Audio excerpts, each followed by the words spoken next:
We're well into fall here in Kentucky, and tonight we're going to be enjoying some of the summer bounty from this last year's garden. Now this is a time when past me was taking care of present me, and it's making my day so much smoother.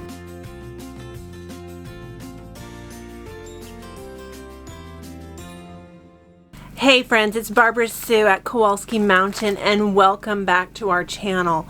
When you're drowning in produce from the garden and you're weary in putting it up, today is an example of when all that hard work pays off. Now we are in the beginning of December here in Kentucky, and tonight for dinner, Philip and I are having some cheesy stuffed venison bell peppers. Now the bell peppers we grew in our garden this year, and the venison we harvest right here at Kowalski Mountain. Now during the busyness of summer, I make these venison stuffed bell peppers ahead of time, and I freeze them for the winter. Stuffed peppers are one of our favorite meals and a way to use homegrown bell peppers. Now in all transparency, the video footage you're about to see I recorded months ago, and it kind of got left in my editing queue, and here we are to December and I hadn't done anything with it yet. But today, on this cold wintry day, we're going to enjoy these venison stuffed bell peppers that I made this last summer. Now if you don't like venison or you don't have any, this recipe is amazing with ground beef. Now I'm going to put these out for the day and let them defrost, and we're going to bake them for dinner. But let's go back to this summer and see how we made them. Now the garden is really starting to produce, and I finally have enough peppers to make my favorite cheesy stuffed peppers. And I'm going to bring you along and show you. Now we're going to prepare some onion.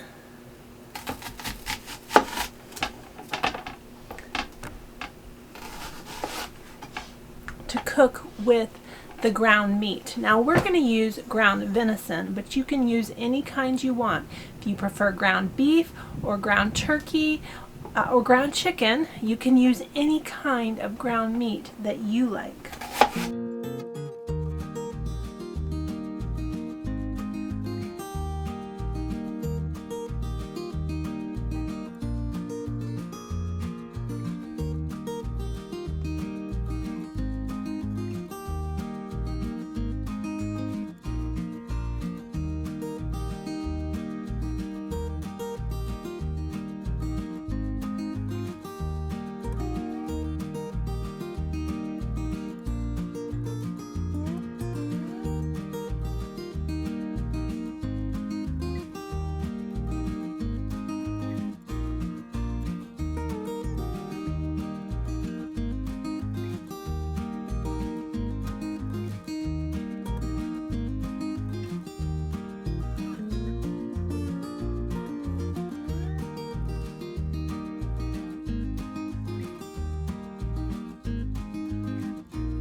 Now while that ground meat cooks, we're going to go ahead and prepare the peppers.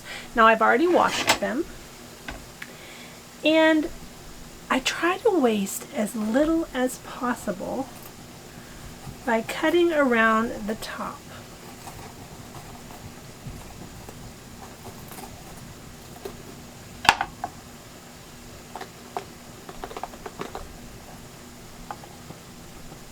And we're going to pull the seeds out.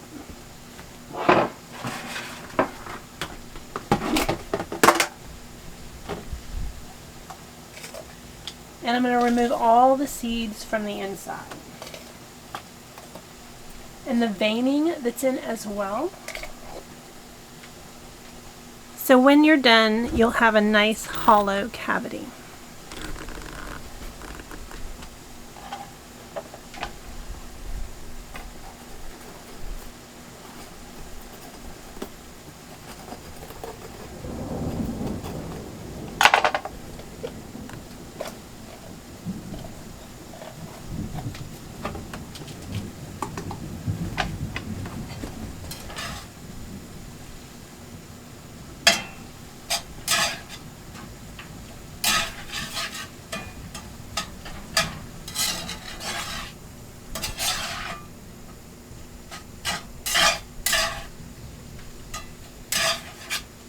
Now over here on the stove I have a pot of water that I have already set to boil.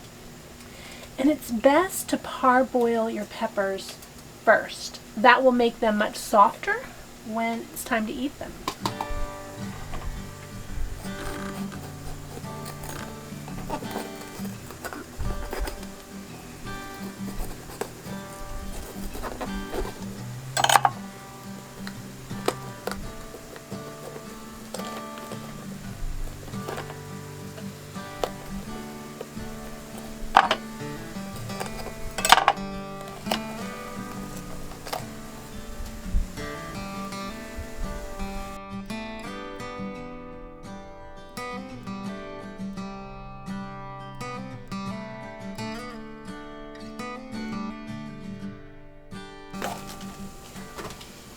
Now, if one pepper is too much for you, you can cut your peppers in half and you can cook them that way rather than leave them hollow like this.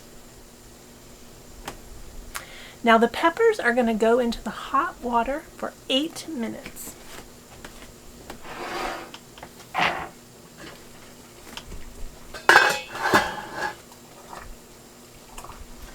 And I kind of tip them so they fill with water.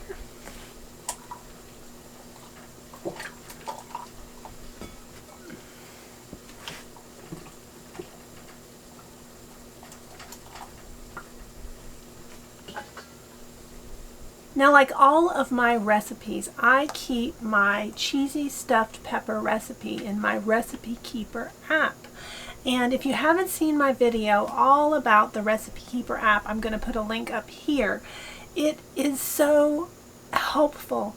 All of my recipes are in my hand and they're easily accessible on my phone, on my tablet. I can take it with me to the grocery store, and it's completely changed how I organize my recipes.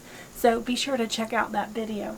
Now the peppers are almost done, and I have a really cool scoop that makes it easy to scoop them out so that I don't get burned with the hot water.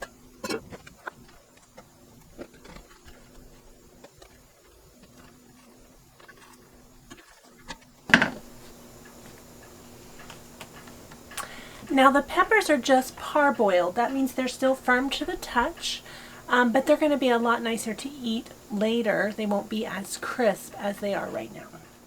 Now the rest of the ingredients in the cheesy stuffed peppers is so simple. We're going to put a little bit of salt. I did move my ground meat into my larger skillet. I had a lot on the stove, and I couldn't fit this large skillet and all the other pots at the same time. I have upgraded my skillet. Now normally I would use canned tomatoes in this recipe, but we have an abundance of tomatoes from the garden, so fresh tomatoes it is. Now we're going to add some rice. And this is a really good way to use up leftover rice. Or if you are planning ahead and you make rice for a side dish with another meal, cook some extra and make enough for this as well.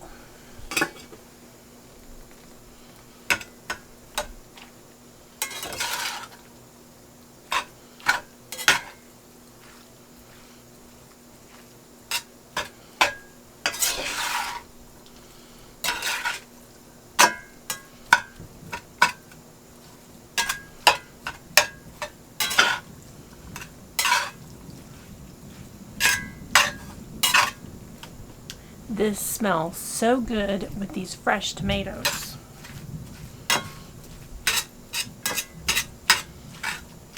The last thing we're going to add is the cheese.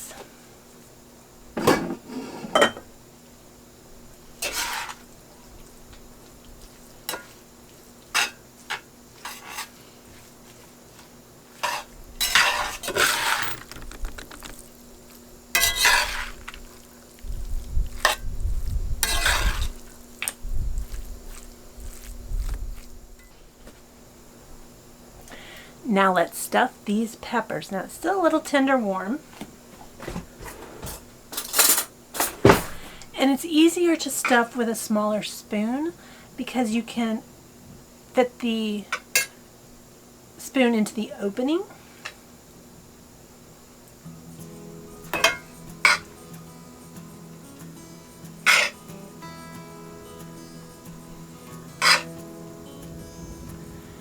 Now I like to make sure that I have stuffed my mix right up underneath the edge of my pepper.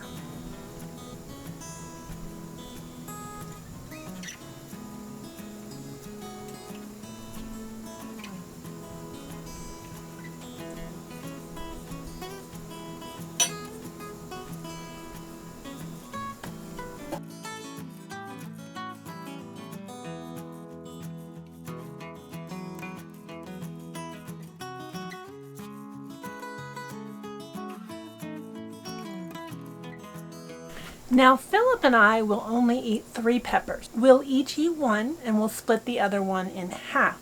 So the rest are going to go into the freezer. And this recipe freezes beautifully. This is my favorite way to use excess peppers. One year in the garden, we were bringing them in by the sink load at a time. And I had so many peppers, I didn't know what to do with them. And I prepared these in advance and froze them. And then I had a ready-to-eat meal whenever I needed it. Now the steps for freezing them are exactly the same. I'm still parboiling the peppers. And I'm still stuffing the peppers.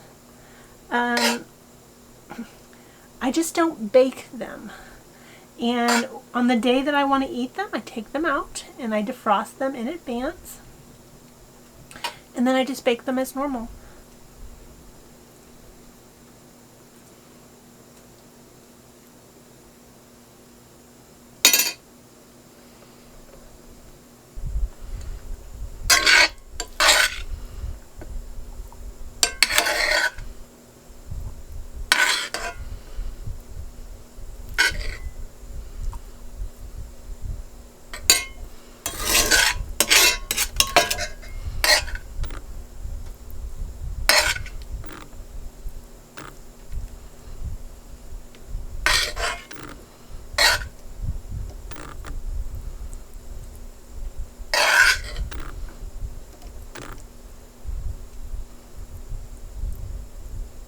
Now what do you do with the excess? I filled up all my peppers and I still have quite a bit here.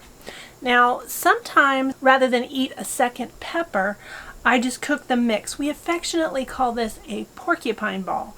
So I just make a little mound of it in the corner of my pot and I just cook it and we eat it that way. And it's a good way to use the excess. You can also freeze this and you can stuff peppers later so it doesn't go to waste.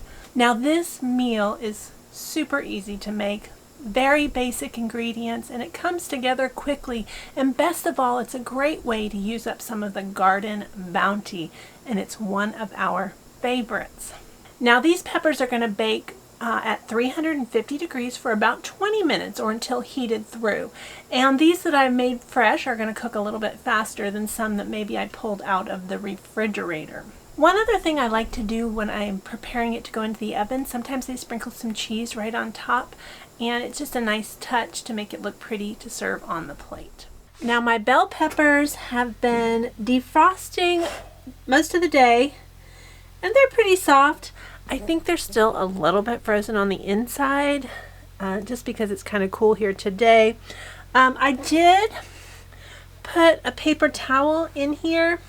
They tend to have a lot of liquid in them as they're defrosting, so I put that paper towel in there just kind of to soak all that up, so it's not in the bottom of the pan. Now if I had some cheese, I'd add cheese to the top, but I'm pretty sure I'm out.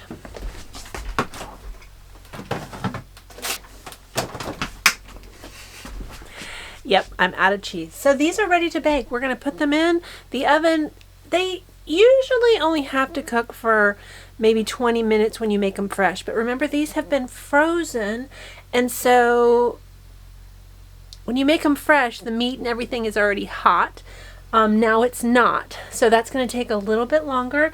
I'll give you the total bake time at the end of the video. But these are going to bake and dinner is served, and that's it. All I did was take it out of the freezer and I have a complete meal ready to eat.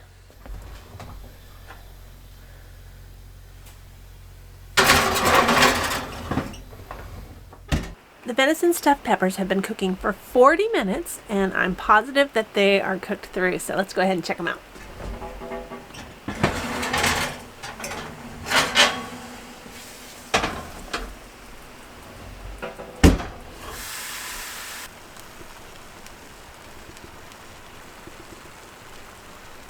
I have to say that present me really appreciates past me for doing all the hard work this summer to make these delicious venison stuffed peppers. Now remember, these are also good with beef, and I do have a recipe on my blog. I'll put the link below so you can try it too. As always, we appreciate you watching to the very end, and if you haven't hit that subscribe button yet, hit that button. We'd love you to be a part of the Kowalski Mountain family. We'll see you next time.